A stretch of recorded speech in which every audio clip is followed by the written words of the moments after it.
What is going on, guys? It's the MaD Dragon. It's a Monday, which of course means we're going to be going over the results from the weekend games of the Six Nations, taking a look at the fantasy results. Who was the best player of the round, the best team of the round you could have possibly done. Have a look at people's predictions and the fantasy teams along the way, see how well we've done, good or bad. I've had a bit of a shaky first round to get us kicked off in this Six Nations, but if you enjoy this type of video, remember to hit the old like button and subscribe to the channel, because we will be doing these every Monday across the whole of the Six Nations to keep up to date with all the latest results in the tournament. Might not do as much to do with the world rankings. I had a look at the world rankings quickly. Scotland took a few points from Italy. That's about it. No movers, no climbers. All the favourites won, which sort of throws us straight in to the predictor. This is over on the Superbru Predictor to take a look at how we all got on with our predictions going in. So, first one, France versus Wales. I said France by 32. They eventually took it by 43.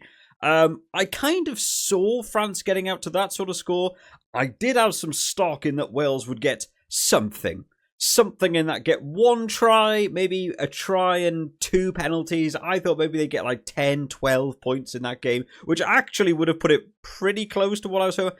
0 was not on the cards for me. I absolutely didn't believe 43-0 was going to be the score. So where did we want to be? Down here, Finn the Russell Hustle takes this one with 42. Very, very close. Gets the full bonus point all to yourself. All important when you've got so many people in. So many people have joined in with the predictor and both fantasies, by the way. So thank you to everyone who has joined in. This is the biggest Six Nations we've ever had in terms of both Superbru and the official one. It is kind of crazy. Did anyone go for Wales? I'm a little bit further down. I think I was around here somewhere. There's me on 32.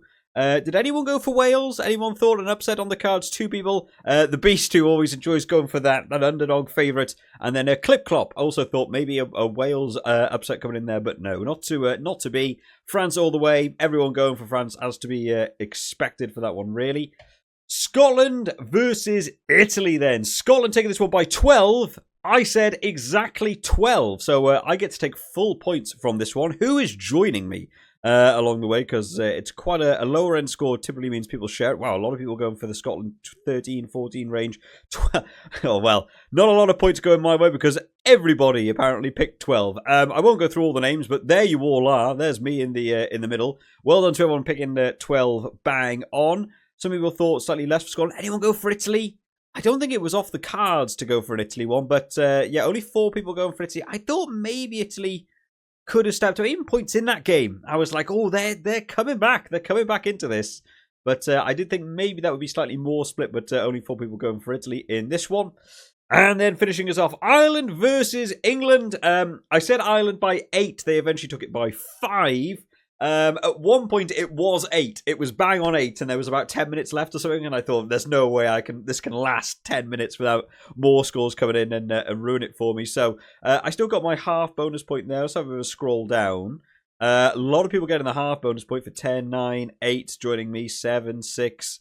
5 is where you want it to be. A few less people than what we had for the Scotland-Italy game. M. Henderson, Christopher 113 Iron, Steve Thompson, Callum 29, and Dewdrop coming in there for the 0.25 bonus along the way. Very interesting to have so many people, because it means you don't have these outright winners. Actually, a few people going for England. Thought an upset to be on the cards there. Some big names as well from the predictors and the fantasies in there as well. Let's take a look then at well, the leaderboard and the round. It's all in one for the first round. Finn the Russell Hustle. We've certainly seen that name across there, getting out in that number 1 spot on 6.75. That's an early lead right there. That is 1.25 ahead of second place, which is Mystic Tom, Emmett, and GMC10, and Callum. All of you guys in second place there on the 5.5. That TDM, just that difference in amount of points from the correct score. The only thing separating you guys out there. In 6th place, we've got Joey Barton, join with me. In 7th, Huey Pilotu.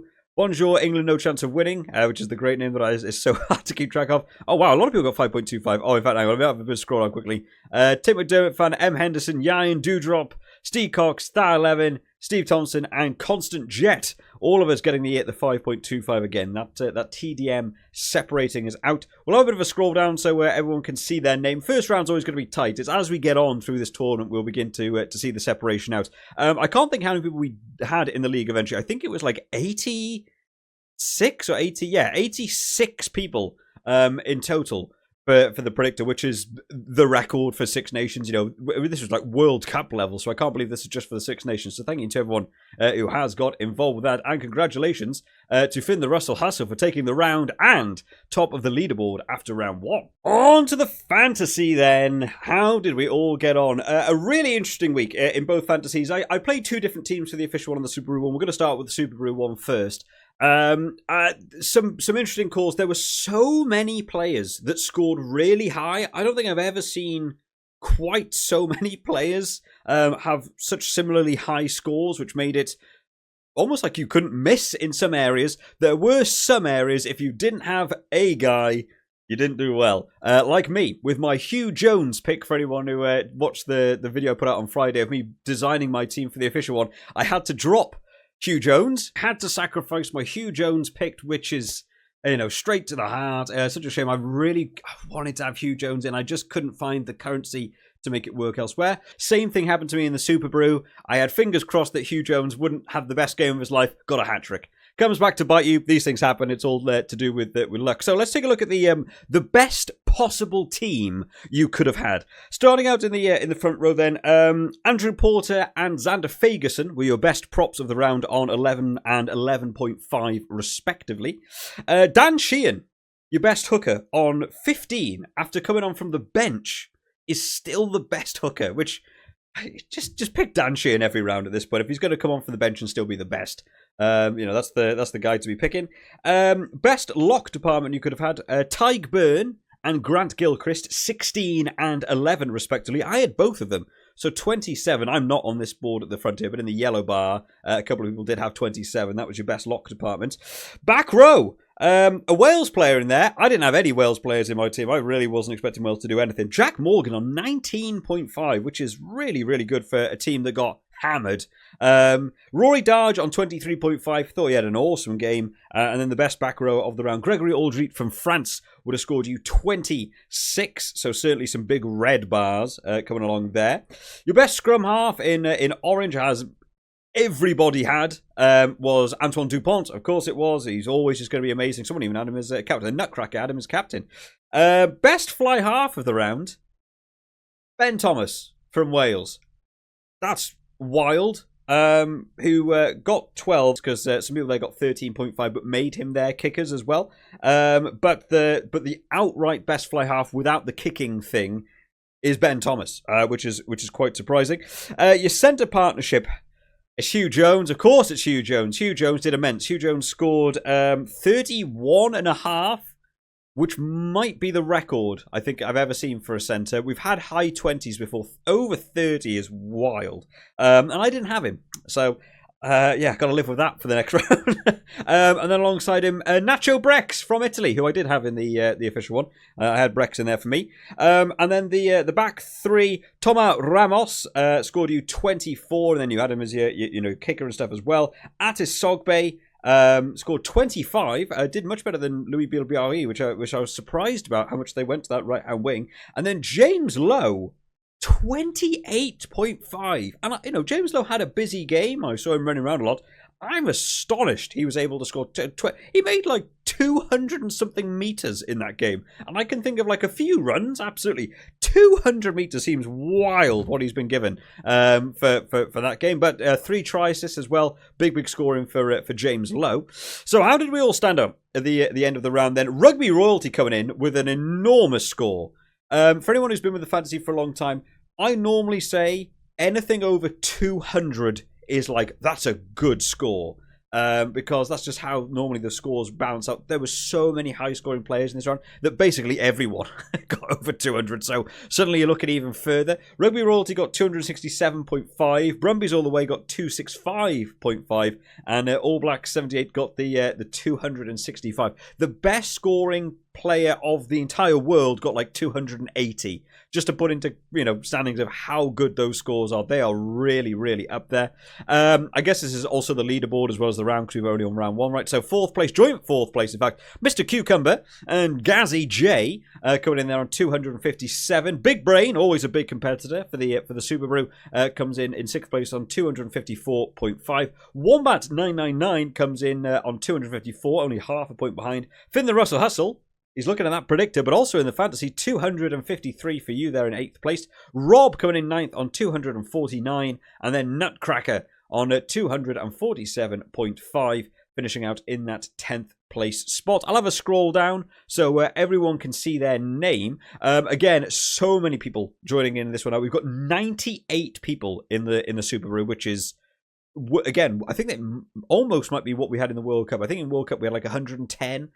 So just for the Six Nations as well. There's me. I got 223.5, and I was like, that's a really good score. And I'm 34th. I can't believe that. Some of you guys did so well in this round one. Bit of a scroll down here through. We get through the 50 markers.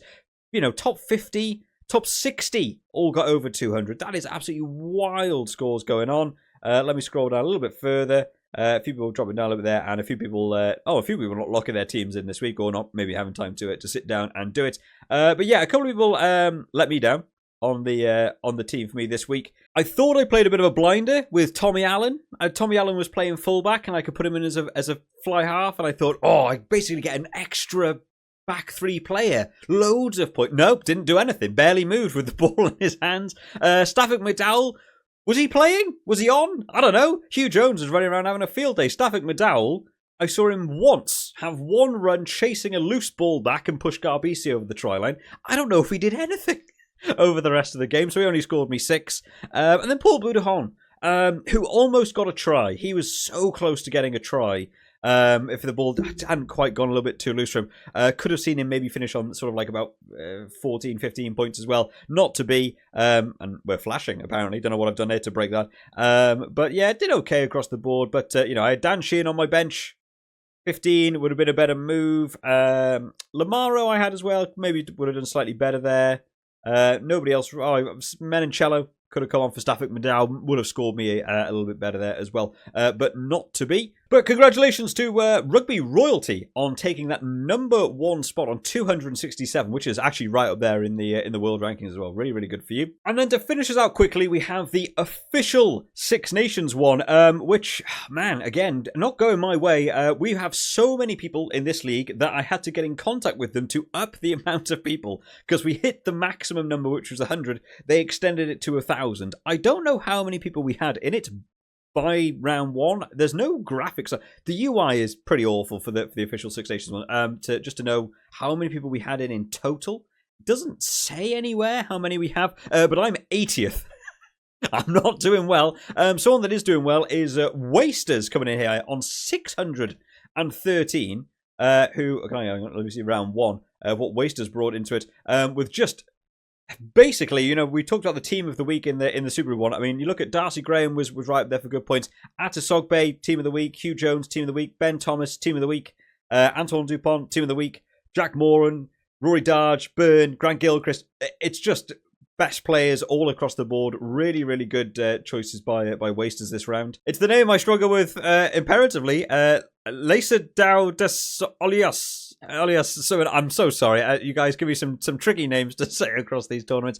Steve Cox coming in 3rd place on 567. Bosch and Get It Done is their 562. Make England Lose, kind of similar to the Bonjour No England Chance of Winning name on the Superbru one. 554. Wing and a Prayer, I like that name. 551 in 6th place. Ben L comes in on 548 for 7th place. Mac comes in on 8th place on 545. Bowie, who was always a big competitor over in the Superbru, coming in now in 9th place on 538 and finishing us out. Etai, another name we're very used to seeing, right, on 536. We'll have a bit of a scroll down so everyone can see their name. I think the official one only shows you the top 100 as well. So, unfortunately, if you went outside of the top 100, you might not be in the video because I don't know how to get that on screen. Like I said, the UI is not great.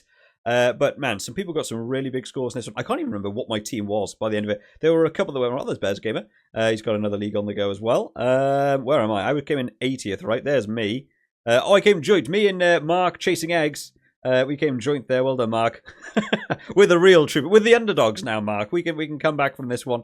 As we'll scroll all the way down to 99th, which is Azamat, which is another name we've seen a lot in the Superbru. Scrumdog Millionaires, another one. Yeah, you don't get to see beyond 100 people. I'm kind of weird. We definitely have way over 100 though joining in. My team going into this one. How can I look? Where's my team? Where did I get on? Yeah, Ramos, Graham, BLBRE. They all scored pretty well. I had Brex, best centre for the Superbru one. Bundyaki somehow scored more than him in this one because the scoring system's slightly different.